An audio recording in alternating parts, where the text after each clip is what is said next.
Yes, very good morning, boys and girls. I welcome you all to the session of standard secretary practice. 12th standard secretary practice में आप सभी लोगों का स्वागत है। ए भाई ध्यान आप सब बोलने में अपेक्षा पे शुभ क्यों कर सकते हो?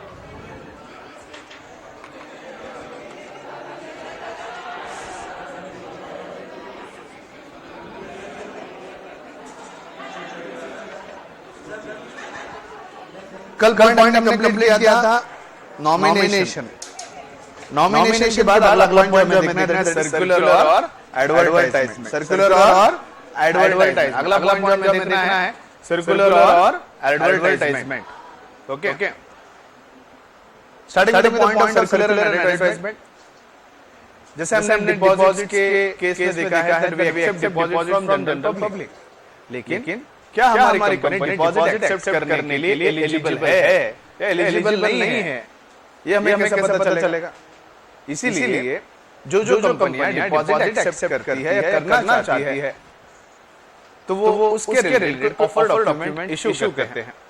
What we have seen that in case of issue of shares and in case of issue of debentures, the offer document is issued is nothing but the prospectus. Is nothing but the prospectus. But we do not issue prospectus in case of deposits. Deposit case में हम जो है prospectus जो है वो issue नहीं करते. So in place of prospectus, the document or the offer of accepting deposits is given with the help of a circular or advertisement. जैसे न्यूज़पेपर में एडवर्टाइजमेंट आती है ना, वैकेंसी फॉर राइट पाहिजे, नवरा पाहिजे, नवरी पाहिजे, तो इसे एडवर्टाइजमेंट में आते हैं ना, तो वैसे ही सर्कुलर या फिर एडवर्टाइजमेंट के द्वारा जो है डिपॉजिट जो है वो एक्सेप्ट किए जाते हैं। पॉइंट पे नोट कर हमने क्या देखे थे कि जनरल पब्लिक से डिपॉजिट जो है वो सिर्फ और सिर्फ एक एलिजिबल पब्लिक कंपनी या गवर्नमेंट कंपनी ले सकता है, लेकिन non eligible public company, eligible public company, government company या फिर एक private company can accept deposit from its members, can accept deposit from its members. So जब एग्जिस्टिंग मेंबर्स, डायरेक्टर्स, रिलेटिव्स और डायरेक्टर्स से हम डिपॉजिट एक्सेप्ट करने वाले हैं तो डिपॉजिट रिलेटेड सारे टर्म्स एंड कंडीशंस उन्हें सर्कुलर के द्वारा इन्फॉर्म किए जाते हैं, उन्हें जो है सर्कुलर के द्वारा इन्फॉर्म किए जाते हैं। लेकिन जब एक एलिजिबल पब्लिक कंपनी या फिर गवर्नमेंट कंपनी डिपॉजिट एक्सेप्ट करता है, in that particular case the deposit is accepted from general public. In that particular case rather than circular what is issued is advertisement. The company publishes advertisement accepting the deposit from general public. If a company accepts deposit from member, it issues a circular. देखो यहाँ दिया है, underline करो.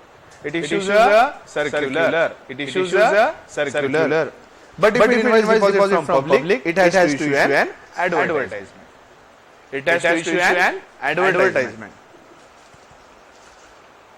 अगर deposit member से, director से, relatives और director से अगर हमने एक्सेप्ट किए हैं, then what is issued is circular. लेकिन डिपॉजिट अगर जनरल पब्लिक से अगर एक्सेप्ट किया then what do we issue is advertisement. Okay. Now contents of circular or advertisement. समझने वाली बात है कि वो जो सर्कुलर या एडवर्टाइजमेंट में क्या कंटेंट होगा, उस सर्कुलर या एडवर्टाइजमेंट जो कंटेंट होगा it will be nothing but the details regarding the deposit which is accepted by the company, the details of the deposit which are accepted by the company. Deposit कितने amount तक company accept कर रही है, अगर कुछ amount criteria रखा है तो। दूसरी बात कितने वैल्यू के डिपॉजिट कंपनी एक्सेप्ट कर सकती है, क्योंकि क्राइटेरिया सीलिंग लिमिट है, कितना भी डिपॉजिट एक्सेप्ट कर सकते हैं क्या? नहीं, 25%, not 95%, 25, 35, 10, फिर उसके अलावा 100%, ऐसा क्राइटेरिया है। उस क्राइटेरिया के अंदर ही हमें जो है वो डिपॉजिट जो है वो एक्सेप्ट करना पड़ेगा। उस क्राइटेरिया के भीतर रह के हमें जो है वो डिपॉजिट जो है वो एक्सेप्ट करने पड़ेंगे।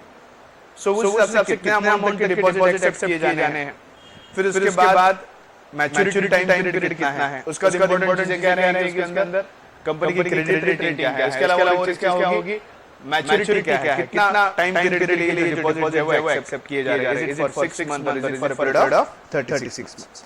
Now, contents of the circular or advertisement. First, statement about the financial position of the company. Company का profit and loss, profitability, past 3 years profitability क्या थी, फाइनेंशियल पोजीशन क्या है, बैलेंस शीट क्या है, नेट वर्थ क्या है, इसके बारे में समराइज जानकारी होनी चाहिए। बेस्ट फ्रेंड्स, बर्थडे कुछ नहीं बोल रहा हूं। Second point, the portion of the secured and unsecured deposit of the fresh issue. जो नए फ्रेश इशू जो डिपॉजिट एक्सेप्ट किए जा रहे हैं उसमें से कितना सिक्योर्ड है और कितना अनसिक्योर्ड है, इसके बारे में जानकारी। Point number 3, credit rating obtained from a credit rating agency. जो कंपनी डिपॉजिट एक्सेप्ट कर रही है उस कंपनी का क्रेडिट रेटिंग, उस कंपनी का क्रेडिट रेटिंग जो है वो चेक किया जाता है। कंपनी का क्या क्रेडिट रेटिंग चेक किया जाता है क्योंकि क्रेडिटेबिलिटी के हिसाब से लोग जो है वो कंपनी में डिपॉजिट कर सके। Next, details of the scheme. Next, details of the scheme.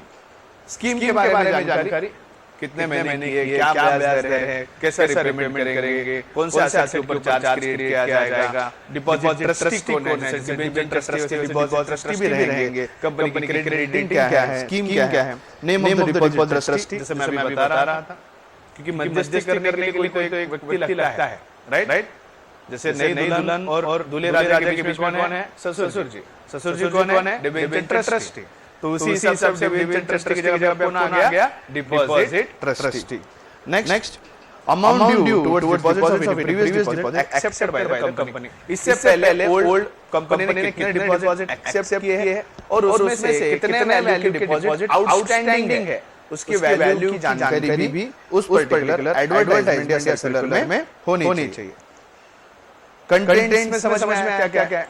Short में जो कंपनी डिपॉजिट एक्सेप्ट कर रही है उस डिपॉजिट के related terms and conditions, previous outstanding terms and conditions, company के फाइनेंशियल के बारे में सारी जानकारी उस एडवर्टाइजमेंट या सर्कुलर में होना चाहिए। अगर जनरल पब्लिक डिपॉजिट एक्सेप्ट कर रहा है दैट के need is advertisement, right? And whenever the deposit is accepted from its members and the deposit is accepted from its members, directors or related to the directors, what we issue is circular. Next point, filing of circular advertisement with the registrar of companies. Before the circular advertisement is issued, same has to be first filed with ROC. Right? Company has to file a circular advertisement signed by all the directors with the registrar of companies. Signed by all the directors. One or two बुलाएगा क्या? नहीं. सारे जितने director हैं सभी director के द्वारा sign होने के बाद जो सर्कुलर या एडवर्टाइजमेंट है, जो सर्कुलर या एडवर्टाइजमेंट है, वो फाइल हो जाना चाहिए। थर्ड पॉइंट क्या है इसमें? इश्यू ऑफ सर्कुलर और advertisement only after 30 days of filing of circular or advertisement with the registrar of companies, the company can issue circular or advertisement. अब यहाँ पे विदिन बोला है क्या?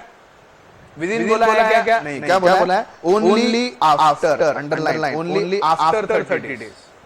विदिन बोला है क्या? नहीं, आरओसी को सबमिट करने के 30 दिन के बाद, मान लो 1 तारीख को आपने सर्कुलर या एडवर्टाइजमेंट सबमिट किया है, यानी 31 जनवरी के बाद जो है आप सर्कुलर या एडवर्टाइजमेंट जो है वो इशू कर सकते हो।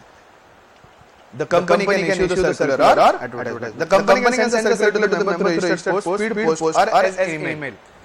सर्कुलर किसके लिए इस्तेमाल करने वाले हैं? एग्जिस्टिंग मेंबर्स के लिए, डायरेक्टर्स के लिए, रिलेटेड टू डायरेक्टर के लिए। तो उनको डायरेक्टली बाय पोस्ट आप लेटर भेज सकते हो या फिर ईमेल कर सकते हो। So that can happen in case of circular, but that will not be in case of public deposits. Deposit accepted by eligible public company or a government company which is accepted from general public, you cannot send circular क्योंकि हमारे पास उनका contact detail लेना पता है हमें कि कौन हमारे कंपनी में पब्लिक में डिपॉजिट करने में इंटरेस्टेड है। For inviting public, the company has to publish the advertisement in one English newspaper and one vernacular newspaper. तो हमारे महाराष्ट्र की कंपनी तो जलेबी वाले न्यूज़पेपर में आएगा क्या? तेलंगाना जलेबियां क्या लिखते पेपर पर जलेबी दिखती है उनके। वर्नाकुलर मतलब लोकल न्यूज़पेपर जो होता है उस लोकल न्यूज़पेपर में और इंग्लिश के न्यूज़पेपर में होनी चाहिए। पुणे का तो ठीक है, वहाँ बड़े लोग हैं, पुणे में सब इंग्लिश, अपने पर इंग्लिश पेपर पढ़ता तो वही ढूंढना पड़ेगा। इंग्लिश पेपर मिलता क्या? पहली बार हमारे इंग्लिश पेपर का डेपो ही नहीं है, मिलना पड़ना तो बहुत मुश्किल बात है, लेकिन बहुत डेली बेस पे नहीं आता है कौन सा आता? The Parbhani Times, the Parbhani Times रोज डेली आता है क्या? साई बाबा पे मिलता है क्या? हाँ, साई बाबा पे मिलता है क्या? So, जो सर्कुलर होगा regarding acceptance of deposit, the circular regarding acceptance of deposit, circular regarding acceptance of deposits should be the circular regarding acceptance of deposit should be published in an English newspaper and our हमारा local language क्या है? मराठी. देशोन्नति, पुण्यनगरी, लोकमत, सकाळ. तो इनमें से कोई एक local newspaper में जो है वो एडवर्टाइजमेंट जो है पब्लिश होना चाहिए in case of public issue. लेकिन public acceptance of deposit, public deposit advertisement लगेगा वो दो पेपर में, इंग्लिश में और एक मराठी में. और अगर वही आप डिपॉजिट डायरेक्टर से, रिलेटिव्स ऑफ डायरेक्टर से, इन लोगों से एक्सेप्ट कर देते हैं, in that case the deposits can be accepted with the help of a circular. Validity of the circular और advertisement. The circular or the advertisement is valid for a period of underlying 6 months from the end of the financial year in which it is issued or the date of which the annual general meeting was held, whichever is earlier. Annual general meeting 30 सितंबर के पहले हो जानी चाहिए. साल and के 6 महीने पहले हो जानी चाहिए. सो अगर 21 मार्च 2021 है फाइनेंशियल ईयर एंड, तो वहां से आगे 6 महीने क्या होता है? 30 सितंबर.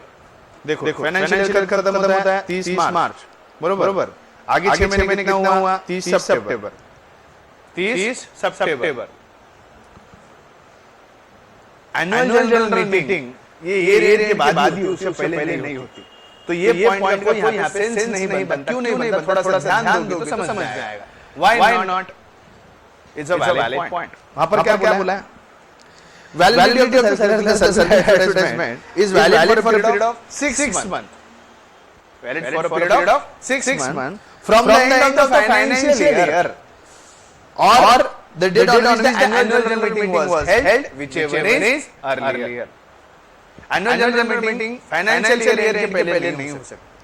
अगर मैं फर्स्ट ऑफ अप्रैल को जल्द फर्स्ट ऑफ अप्रैल को भी अगर मैं एनुअल जनरल मीटिंग लेता हूं तो 6 महीने कितना होता है? 30 सितंबर. फाइनेंशियल ईयर कब हो रहा है? 31 मार्च.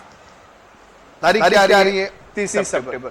और वही अगर एनुअल मीटिंग 1 मई को जाता है तो क्या तारीख आएगी? 30 अक्टूबर. व्हिचएवर अर्लियर क्या है? अल्टीमेटली 30 सितंबर ही है. अल्टीमेटली क्या है? 30 सितंबर. समझ में आ रहा है कि लॉजिक क्यों नहीं बदलता? क्योंकि वहां पॉइंट क्या दिया? Whichever is earlier. Annual general meeting normally financial year and होने के 6 महीने के अंदर होनी चाहिए. तो अगर 30 सितंबर को अगर जो है साल खत्म होने के 30 सितंबर को अगर एनुअल जनरल मीटिंग हेल्ड होती है, वहां से आगे 6 महीने कितना होता है? मार्च. अगले साल का मार्च. लेकिन वो लेटर डेट है. अर्लियर डेट 30 सितंबर. बाय डिफॉल्ट डेट आनी है अपनी 30 सितंबर. बाय डिफॉल्ट डेट क्या आनी है? 30 सितंबर. उस साल के एंड के 6 महीने के भीतर, फाइनेंशियल ईयर के 6 महीने के भीतर तक उसकी वैलिडिटी होती है. यानी 30 सितंबर के बाद अगर हम फ्रेश डिपॉजिट एक्सेप्ट करने हैं तो will have to issue a new circular और एडवर्टाइजमेंट. अभी क्लियर? अभी क्लियर? तो 4 पॉइंट कौन से पॉइंट में? Contents of the circular, contents of the circular, contents of the circular. Next, filing of the circular advertisement with the register of companies, issue of circular advertisement. And fourth is validity of circular or advertisement. Okay.